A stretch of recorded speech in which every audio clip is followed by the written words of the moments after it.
Have you ever felt that if you did things just a little more perfectly, if you could just get it right, then not only would your life be easier, but the people around you would finally relax too?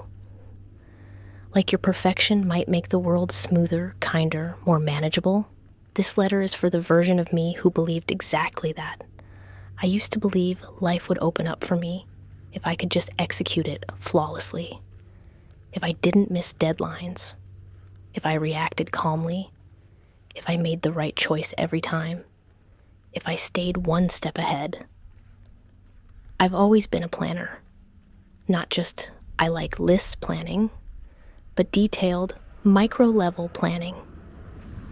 The kind of planning where I'm choosing my driving lane based on upcoming exits, imagining every possible slowdown, and mentally mapping escape routes for problems that haven't even happened.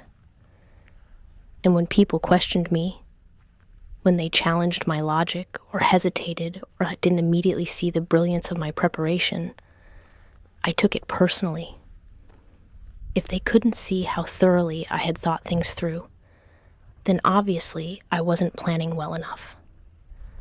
Somewhere along the way, I convinced myself that if I could plan for every variable, then nothing would go wrong. And if something did go wrong, I could fix it. Perfection meant control. It was a heavy way to move through the world. In addition to the micro-planning, there's always been a deep, bone-level need to accomplish everything myself. I've traced it back through the family tree like a trait. My father had it. His mother had it. Independence was passed down like an heirloom. It might even be engraved in my DNA at this point.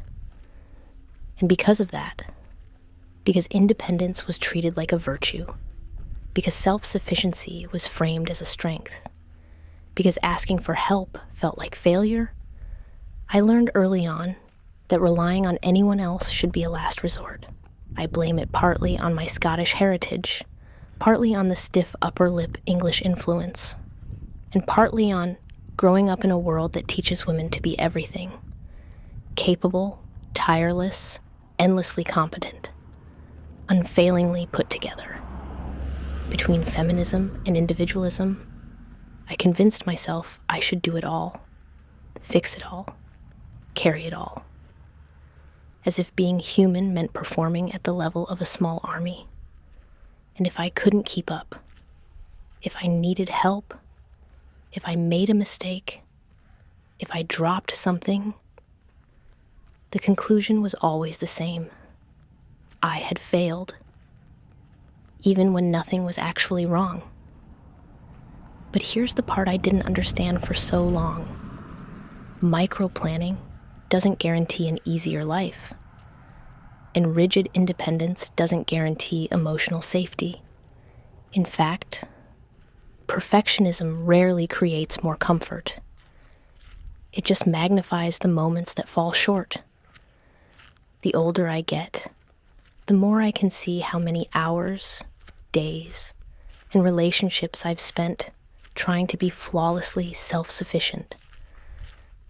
And sometimes, even in the best relationships, I found myself feeling alone.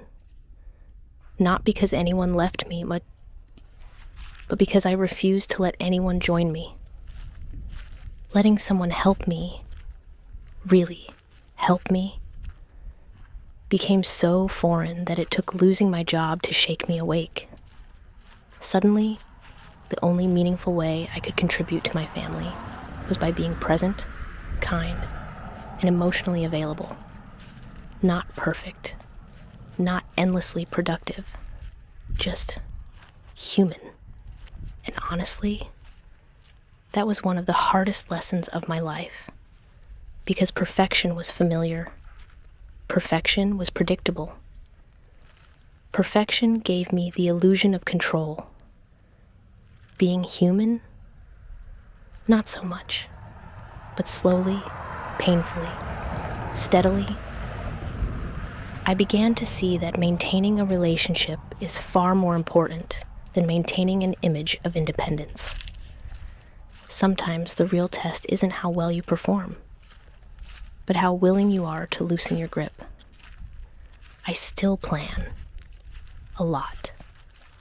That part of me is not going anywhere, but I am trying, really trying, to turn down the volume on the extreme self-sufficiency.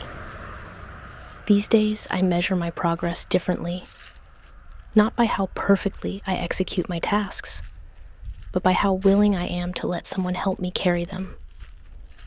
I'm learning that priorities matter more than perfection. And often, the priority is the connection. A life paced by honesty, not performance. Journaling helps. It gives me a way to organize my thoughts and listen to the parts of myself I've tried to outplan. When I notice my mind circling the same idea over and over, it's usually a signal. Something in me needs attention, patience, grace. Perfection won't save me, but honesty just might. And so will learning to loosen my grip, learning to stop proving my worth through flawless execution, learning to let people in, even when it feels uncomfortable, even when it feels like I'm admitting failure, even when the old version of me would have done everything alone. Because the cost of doing everything perfectly is so much higher than the cost of doing things imperfectly together. Signed, the past me who is learning, slowly, that priorities matter more than perfection. P.S.